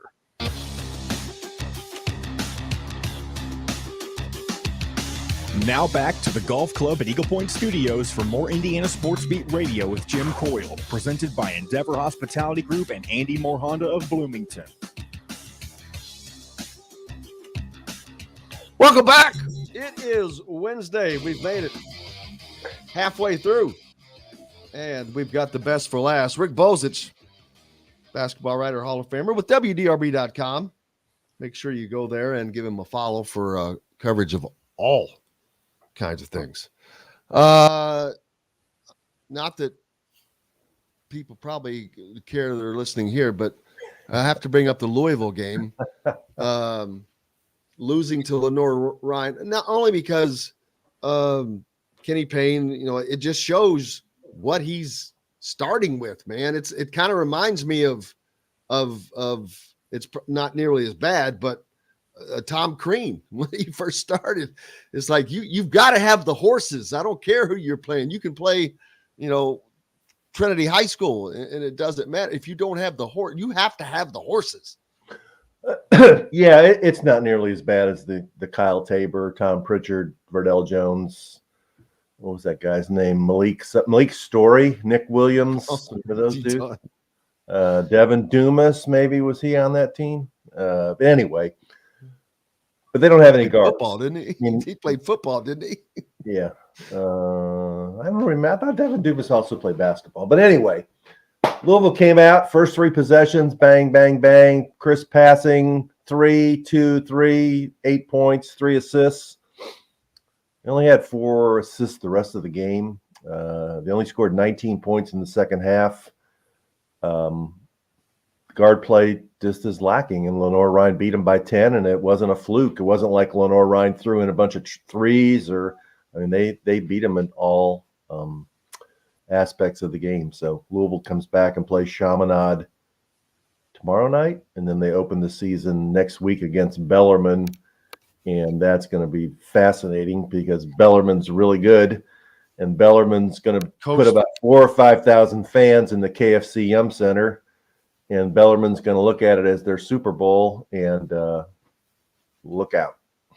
Well, you got Scotty Davenport, who started out as a high school coach there in Louisville at Ballard High School. Right. Very, very, very well liked. Turned Bellarmine into a D2 powerhouse. Now they're Division I. Could have been, was eligible, not eligible, could have made the NCAA tournament had they Right. been eligible. Right. They won the ASUN tournament last year. They beat Liberty at Liberty to win the conference championship. Yeah, he legit. has them, and and how big of a feather in his cap, in Bellarmine's cap, would that be to get that win? Huge. I mean, they're already building their following and building their brand by playing. They've moved out of Knights Hall. They're playing in Freedom Hall. I don't know all the teams on their schedule this year, but I know they do play Duke. I know they do play UCLA, and they play Kentucky. I mean, they're going big game hunting this year. I mean, they played Gonzaga last year, and UCLA and St. Mary's, I think it was, or Arizona. I can't. 3 big name teams early in the year, and the great thing about they've got an Indiana All-Star in their team, Pete Suter. I was going to say Carmel. That was my next point. Is Scotty has done a great job of building that program with kids from the region. A lot of Indiana kids. Yes, he does. You go back to Braden Hobbs and all those, back to the Division II days. Lots of Indiana kids on that program. You know why? Because they play in big gyms, they play on big stages, and they're used to the moment. Play good competition, and they're well coached. He's got a couple of Indiana kids this year. Well, I mean, he's got the Betts kid from Providence, who's a 5th-year point guard. He's got Kurt Hopp from Forest Park, who when he was maybe a sophomore was a kind of big player that, Purdue and Indiana just kind of looked at. And then he's got this Pete Suter kid from Carmel, who is really a good player. So yeah, they're good. If you're a school that is, a notch or 2 above them, I would advise not scheduling them. K-Bro knows, jumping on. How's Kevin Brockway doing? He's a big fan of Scotty Davenport, and it's hard not to be. Right. He's such a great guy. Kevin. He is really he's atypical of a lot of coaches. He's just like talking to a regular guy. He's super positive. He's super enthusiastic. He's super, what's the right word? Just when you walk away from him, he's an energy giver instead of an energy taker. You walk away from him with more energy. And I've said this before on the radio, that he's a guy who's built something. He's created a legacy. He's transformed Bellarmine basketball from a decent Division II program to a Division II program that won a national championship and produced guys who played professional basketball, in Europe, to a program that's now a Division I program, to a program that's won a conference title in Division I. And he's going to stay there long enough until they are eligible for the NCAA tournament, and they're going to go to the NCAA tournament under Scotty Davenport. That will be awesome to see that. Indiana begun their season, so to speak, with an exhibition over Marion. They play again tomorrow night against St. Francis, the team that has Damon Bailey's son on it. So both of these games were Indiana connections. The AD for Marion is Steve Downing, rather, a longtime player for IU. They honored that 72, I think it was a 72-73 team at the half. A lot of great players there, John Leskowski and those guys out there. So that was cool to see. More importantly, got to see most of the team for the first time together. The freshmen. I was mostly impressed by Malik Renew. He just played like it did not look like a first college basketball game. They were exactly like I thought from seeing them play at Montverde. They have just played up. They've already played up. They're used to the big stage, and the big stage it's just another stage to them. It's another game to them. I'm sure maybe inside that they can get jacked up, but on the floor, they look like they are veterans. Well, when you play at a prep school competition, you're playing against guys who are probably going to play college basketball at some level. Whereas if you're playing at most high school programs, you might only encounter 3 or 4 guys who are college level players the entire season. So they're used to playing against better competition. They're probably getting better coaching. they're at a place where basketball is the focus of why they're there. I mean, I'm sure they're getting an education too, but you go to a prep school to up your commitment to basketball. So, yeah, I didn't see the game because I was covering the Louisville Wake Forest football game, but I was following it on stat broadcast. And in fact, I think Indiana's still scoring points on stat broadcast. Yes, that's been a running joke. It was like 119-47 the last time I looked it up. Oh, is Logan, it? Logan Oh, Logan Duncombe had a quadruple double on StatCast. We use, for those who yeah. don't understand, there's a system that we get to use where the stat crew really is on it with all the stats, everything, bam, bam. It's always there ready for you. And Saturday for the Indiana game, it was just crazy. The minutes are still screwed up, and as Rick just said, they're still scoring points. I don't know what's going on with that. Definitely not the U of L crew's not handling that deal then. No, but I mean, yeah, Renew sounded like he was not only good, but he played within himself and didn't do a bunch of crazy things. Great footwork, great awareness of where he needed to be on the court and where other teammates were on the court. Sounded like Duncombe did have a solid game. Sounded like Galloway showed some things, and it sounded, from what I've heard and read, that Race Thompson hit those threes and actually did look like a shooter, not a guy just out there trying to win 3 teddy bears at the county fair, like he was a dude who could actually shoot the ball. And they did it without Jackson Davis and obviously Scoop Bates. So, really Indiana's not going to have a show-me game until they play who? It's going to be the first one is Arizona out in Vegas. Is that the first of the big four? Or is Carolina? Unless you Carolina's the first one, actually, isn't it? Well, Xavier, yeah. Xavier's first? Xavier's the third game in, and it's a road game. Well, that'll be a hard game. But Xavier did get mopped by Vanderbilt. Yeah, but it's at Xavier. I've been to the Cintas Arena. That's a pretty good home court advantage. They got those 4 big non-conference games: Xavier, Arizona, Kansas, and Carolina. They need to at least split them, I would think. And I see so. It's already become trendy to knock Indiana. I saw that The Athletic yesterday came out with a story of who's most likely to be the most disappointing team, and Seth Davis was beating the drum for Indiana. I think they got 4 votes, which I find it hard to believe that Indiana, if they're going to start up the season 14th or 15th in the poll, they would have to finish the season outside of the top 25 to really be disappointing. I don't think that's going to happen. I don't either. I mean, they may not win the Big Ten, but I just cannot fathom them not being a top 25 team. Tough challenger, for that. Kevin said that they should have gotten this transfer from Belmont, Will Richard. Have to remember him. Can't get them all, Kevin. They didn't have any roster spots. They took Malik Renew instead. That's right, man. He's something.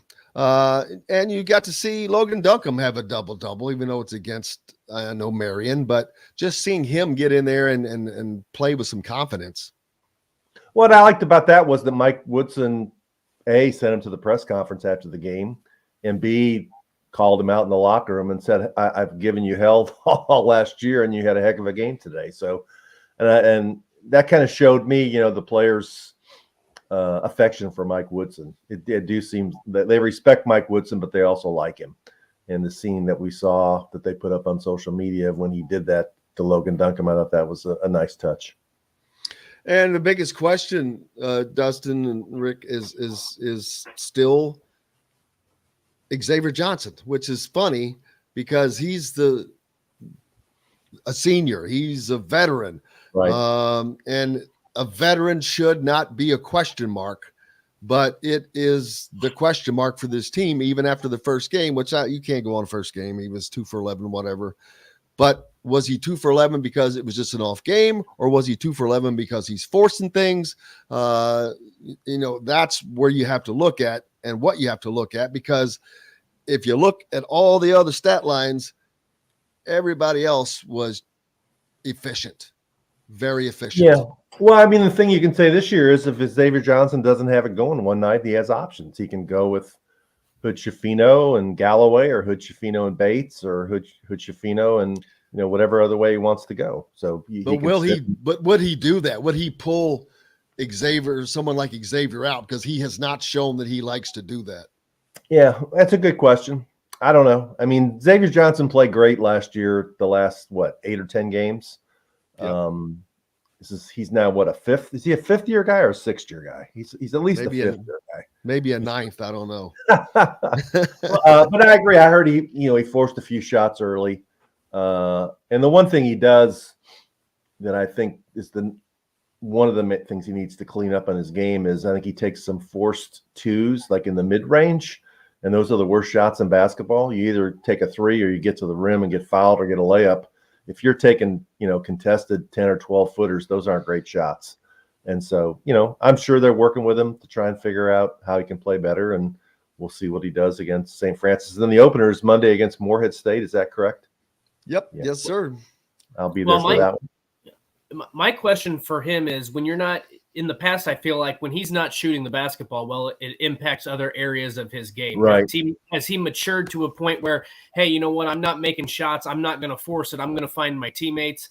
And I don't put too much stock into what he did in the exhibition game. There's no real negative outcome there. You're not going to – it's not going to count for the record. Maybe he's just trying to find his shot. But when those games start to count, is he going to be able to, rein it back a little bit, say, I'm not hitting, I'm going to find ways to impact this game on the defensive end, through passing or rebounding or whatever it takes? That's kind of the question I have on him, because he's going to have some nights where he's just not hitting. That's just kind of the player he is. Yeah, I agree. I mean, I think you're talking about the emotional maturity to know that, okay, it's not falling for me tonight, but what I have to do is impact winning in another way. And we got him saying this, plenty of other guys on the team that can score. It's their turn. Get them the ball in the spots where they need to get the ball to be efficient and effective. And that's what a really good point guard does anyway. And I think, we saw enough examples of it last year that he's got a pretty good vibe going with Trace Jackson Davis, who wasn't on the floor for this game in the pick and roll game. So maybe that explains part of it, because last year I thought, down the stretch, he and Trace Jackson Davis ran the pick and roll really well. But I think another concern is, will Xavier and Jalen Hood-Schifino work well together? That because they're very similar. Both they're kind of playing the same position, and are interchangeable basically. So as long as the team stays within the team, they will be very, very, very, very tough. Well, both of them are going to have to learn to play well and effectively off the ball. You can't have two guards who are ball dominant. Are they going to share it and take turns, initiating offense? Is one guy going to learn to play more off the ball? That'll be an interesting development, because last year there was no question when Xavier Johnson was in the game, he was the guy who brought the ball down floor. He ran the ball screens. He distributed, and you usually saw Kopp and Stewart on each wing, and they tried to find ways to get the ball to them for threes. This year, I think that's going to change, because both those guys are good ball handlers. Yeah, and these guys are fighting for minutes now, because talked about. I think that this rotation is going to end up getting down to a maximum of 10 and maybe 9. And that's going to leave some decent ball players not playing. Yes, I don't know who that's going to be. CJ Gunn looked good. That's what I heard. He was efficient. He didn't force things. He hit 2 of 3 of his 3-point shots, and that's all the confidence he needs, because he already has confidence. This is a kid who is used to scoring big numbers in fourth quarters of games in high school. And I saw him do it. I think he can really be a hell of a shooter for this team, because he has that kind of confidence. And if he gets on a roll, he'll just knock them down. Well, I heard he's got a really quick release. He's a big guard, which means he can shoot over people. 6'6". And I think he's a little undervalued, because he missed so much of his senior season, and he missed the summer of his AAU season. So he fell in the rankings. I'm not saying he's a McDonald's All-American or anything like that, but I'm saying I think Indiana got a really good player that people outside of the state of Indiana are sleeping on. He may not be a huge impact player this year, but I think he'll have a good career at Indiana because he knows how to play. I talked to him on media day. He seemed like a really bright kid who was invested in IU basketball. So I think he's got a good future ahead of him. Yeah, I agree. You keep talking about only a 10-guy rotation. Am I crazy to think that it's going to be more situational than it is a rotation? When you have that kind of depth, I mean, that's not something Indiana has had the benefit of doing in the past. So it's he was playing 10 guys last year though. When remember he was giving Durr minutes and but I don't think he had quite the same amount of options as he did. You could put somebody in based on the situation, based on who's playing well. I don't know. I think there will be some sort of rotation. I just also think if you've got good players that are, I don't think you're going to keep athletes on the bench. That's not to say he's going to have a 13-man rotation, but max of 10. In certain situations, you might see guys come onto the floor. I just keep thinking back to when he said, if I get you in the game for 3 or 4 minutes, make the most of that opportunity because you don't know when you're going to get back in. That says to me, I've got 12, 13 guys that I feel comfortable playing right now, and in certain situations, I might put them in. So I think there will be a consistent rotation, but I don't think that means guy number 11, 12, 13 is going to be sitting on the bench every single game. I agree. I can see Logan Duncombe coming in for 3 minutes to especially if Race Thompson picks up his third foul or whatever, something happens. I can see him putting in him for a couple of minutes, but Logan Duncombe is a guy I don't expect to see him on the court a lot. I'll tell you, I don't expect to see Anthony Leal on the court a lot. I don't expect to see Banks on the court a lot. Yeah, I agree. But the only other one that is CJ Gunn. He can work his way into that. And if he does, then that may make it a consistent 10-man rotation because those 10 guys, you're not keeping them off the floor. There's no way. Right. And even Duncombe, I mean, situationally, because of the way basketball is played in the Big Ten, it's more features centers more than a lot of other leagues. And you got Dickinson, you got Edey, you got the Wisconsin, they usually have 17, 6'10" guys who post down on the block. So, Duncan's going to have a chance to play against some of those teams, just to be a defender, a rebounder, a guy to push his man off the block so he can't post up so easily. Well, he could step outside. I'm not saying he can shoot like Race is shooting right now, but he has an outside shot as well. We've seen him do it. Yeah. So, and the fact that he stayed and worked and improved says a lot about him, because in today's age of college basketball, when a guy played as little as he play less than 50 minutes last year? Oh yeah, I'm sure he had people contacting him saying, "If you come here, you'll play 30 minutes a game next year." I mean, I don't know, not a Big Ten school or an ACC school, but a Conference USA school, a Mid-American Conference school, or a Sun Belt school or something, saying, "We got time, we got minutes for you right here, buddy. You'll plug and play." But he didn't do that, so that says a lot about him. What's up next for you?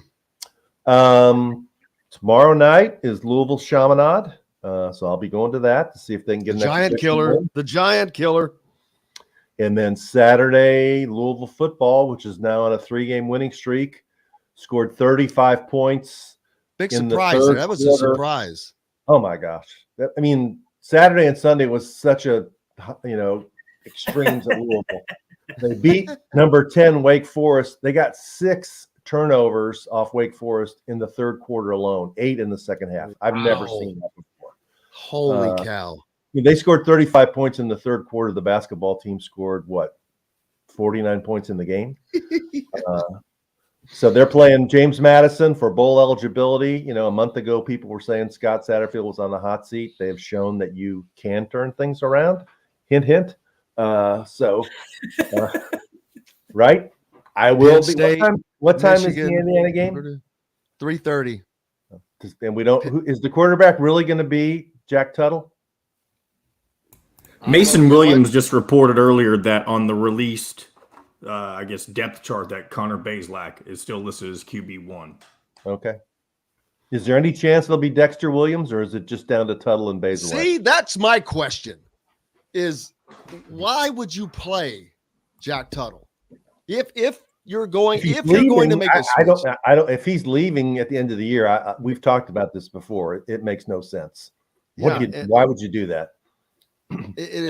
That would be the craziest thing I've seen yet from this. It sends a bad message in the locker room to me. Exactly. It sends a bad message to Dexter Williams. Yeah. Right. I would be super pissed if I were him, if that were to happen. So we're just guessing right now. We'll see. Yeah, I noticed there were a few other changes. The Sales I noticed was moved up to starting right tackle. Not that if he hadn't moved, it'll make some difference, I guess. It's better to get. It's like a vote for the future. Like, let's develop this guy for a future offensive lineman.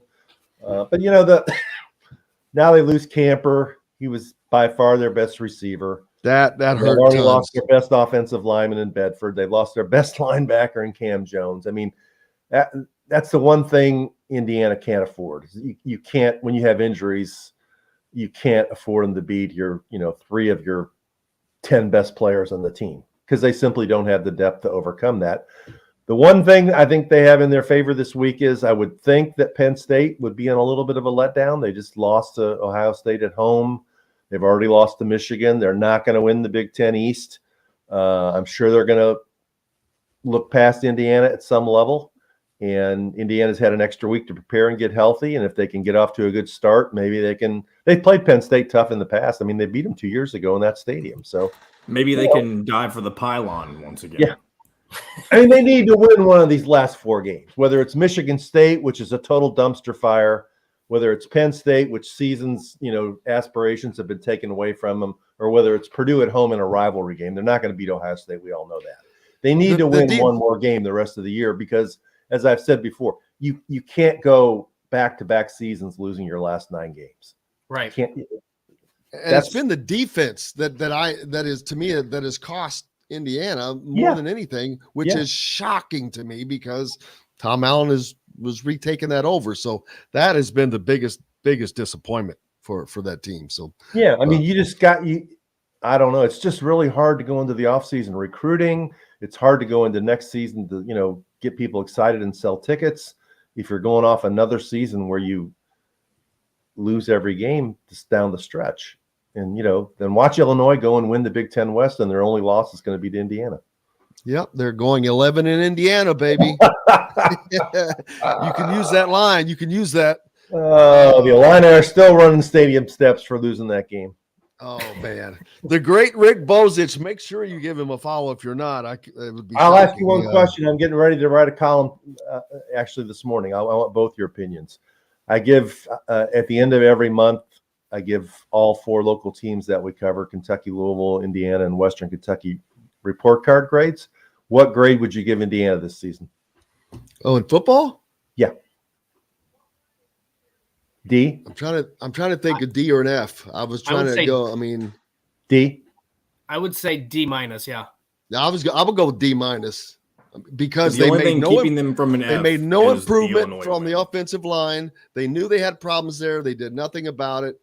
And the defense regressed with more experience. So, I'm going D minus. Well, the one point I'll make, this crossed my mind when I was at the Louisville game Saturday. It was like, Louisville was dead in the water. They lost to Boston College a month ago.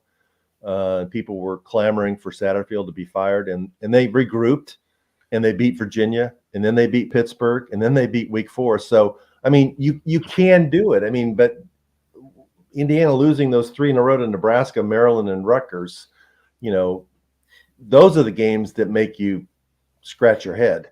Right. It's like nobody expects them to beat Ohio State at Ohio State. Nobody expects them to beat Michigan, but you should be able to beat, at least one of Nebraska. You Rutgers. have to win the games that you're supposed to 31 win. 31-0.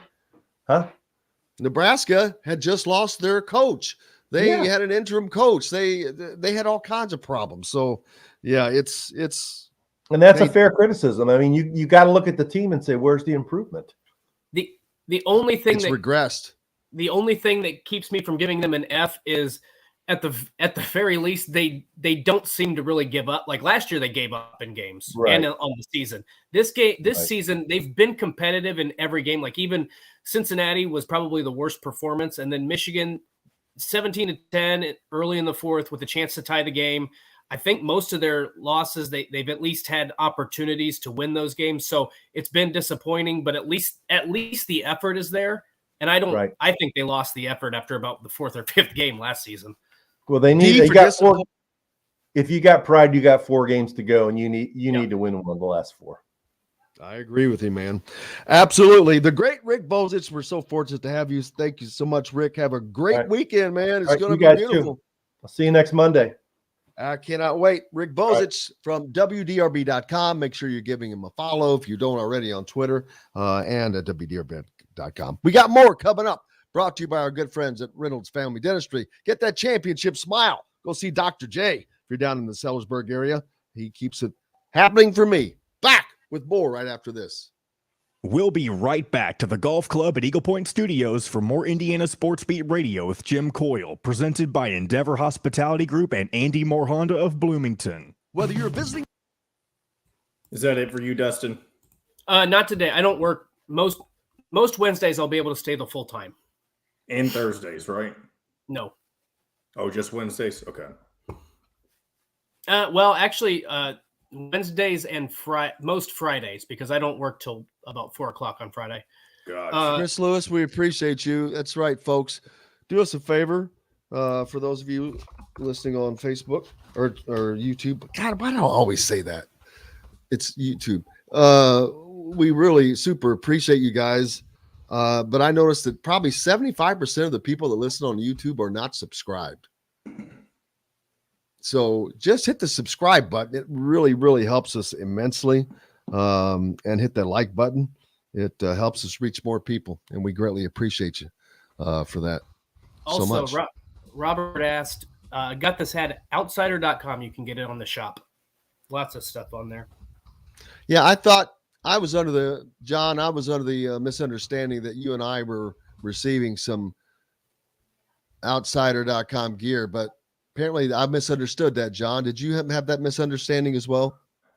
My understanding was for coffee and coffee only. Yep.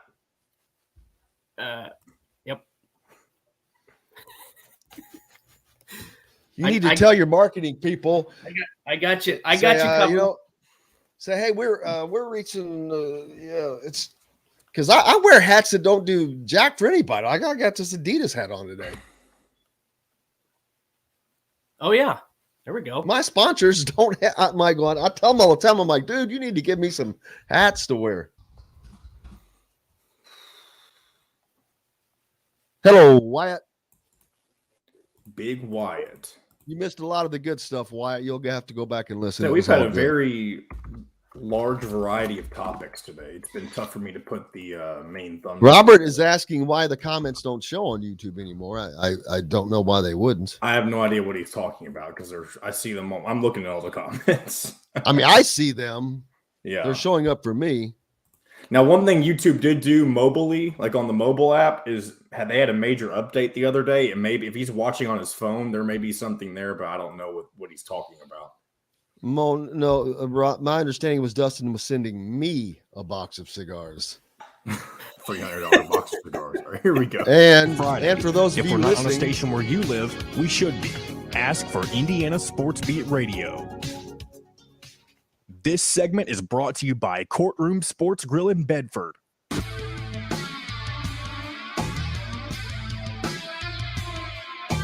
Now back to the Golf Club at Eagle Point Studios for more Indiana Sports Beat Radio with Jim Coyle, presented by Endeavor Hospitality Group and Andy Moore Honda of Bloomington.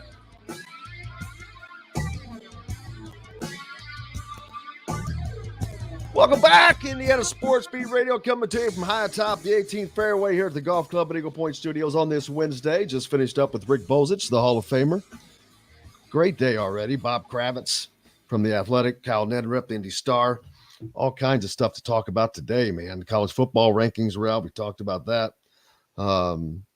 Anyone interested in advertising on Indiana Sports Beat Radio? You should. It's very cost effective, inexpensive, and our reach is massive. Just reach out to me, message me, and I'll get you the information. Hit the like button and subscribe if you do watch on YouTube. Hit that subscribe button. How's our friends doing down in Evansville on the ref, down on the river? I should have looked up to see what was going on there this week. Well, we got the football games we talked about earlier. A couple of good games down there in Evansville this weekend. Castle. Get out and see a high school football game if you can. Support those guys. It's coming to an end. Right. The weather's going to be fantastic. Oh boy, we're getting a nice little. That just tells you know what's coming. It's like I keep trying to look ahead, but it's like boom, here comes that big northern dip is going to happen. The opposite of in like a lion, out like a lamb. Exactly, something like that. I wish it would just stay warm all year. Well, at least you can just come on decent, down to Florida. Well, yeah, that doesn't work. So there's that. Who's heading to the football game this weekend? It's going to be a great time. Another great tailgating weekend. It's a 3:30 game. I love it. It doesn't matter if you think they're going to win or lose. They're playing Penn State. Come out and see some good football. Enjoy yourself. Socialize, man. That's socialize. Right. That's what it's about. The game's you learn to deal with that until it changes, and hopefully it changes. But listen to Rick. Louisville was battling. They were going down. Satterfield was on the hot seat. Now they've turned it around. They're going to go to a bowl game probably, most likely. Right. Well, and to this point, like I said, the one thing that you can say about Indiana football, I understand fans are frustrated. There's no excuse for this team to be playing as poorly as they're playing, to have back-to-back seasons where you're going to be bottom of the Big Ten. But at least they battle for 4 quarters. You couldn't say that about this team last year. I know I understand that it's a very small trophy to say that. But at the same time, this isn't on the, like, when a team gives up, that's more on the kids, right? To me, this team doesn't give up. The coaching staff has failed them this season. I don't think there's any question. The lack of ability to make a move before the season started with the offensive line, the focus. This is what also ticks me off, because this is a problem not just for Indiana, but across college football. Tackling is horrendous, and it's because every damn coach is preaching to punch the ball out instead of wrap players up. Minnesota's defense is excellent. Iowa's defense is excellent. Wisconsin's defense is not excellent, but it's good. Those teams actually tackle. When you watch it, Minnesota doesn't. Rutgers even. Those teams do not just try to slap the ball out of the opponent's hand. They wrap guys up. Minnesota has made a living. They just shut out Rutgers. They don't get a ton of sacks. They don't get a ton of turnovers. I saw someone the other day, the offensive player, after first contact, gained 20 yards because instead of tackling, the defender was trying to strip the ball. Yep, exactly. 20 yards. And this was not at the other end of the field. This was like down inside the 10 or something. But 20 yards, that's a gigantic difference simply because he didn't take him down. And I understand if you're Indiana and that would probably be a smart play if you're playing Michigan or Ohio State, because you're probably not going to beat those teams straight up. So you have to try to create possessions. I get it when you play those teams, but when you're playing Maryland, when you're playing Rutgers, Michigan State, some of these other teams that they have a chance to beat, and you're trying to create other possessions, just wrap them up. Rutgers can't move the damn football. Just wrap them up and you win that game. But they will not do that. Too much emphasis on creating turnovers. It's incredibly frustrating because they can't tackle. And that's, for a guy who's been a defensive coordinator, that should be priority number one. I know takeaways is big, but you got to abandon that mindset, because it has not really worked. 1 minute. Man, it's going to be a busy week tonight, 7:05 at Southern Stone Restaurant. You can find Inside Indiana Football with Tom Allen and Don Fisher. I'll probably stop by there as I usually do. Tomorrow night, Indiana basketball back on the court at Simon Scott Assembly Hall against St. Francis with Damon Bailey's son on that roster. So it's a busy, and then of course Saturday we got Penn State coming in, and then Monday the basketball season starts for real. So it is an incredibly loaded next 7 days. So we're going to be busy, Dustin. Get your running shoes on. I already got them. Just ordered my new ASICs. Somebody just ordered an outsider.com hat for you. So there you go. There we go. Cannot thank everybody enough. Again, Bob Kravitz, thank you so much from The Athletic. Make sure you give him a follow, subscribe. Kyle Neddenriep, Indy Star, and Rick Bozich from WDRB.com. Dustin Schutte, of course, our co-host here each day from outsider.com, and John, the producer, keeping the bus rolling. Biggest thanks to you guys. Without you, we've got no reason to be here. We thank you and appreciate you guys so much. Please hit that subscribe button and the like button. Until tomorrow, I'm Jim Coyle. I will see you on the radio. Thanks for listening to Indiana Sports Beat Radio. Be sure to subscribe to our YouTube page for more clips and team coverage of Indiana basketball, football, and more. You can also find full episodes and tons of other content on thehoosier.com. We'll see you next time for another edition of Indiana Sports Beat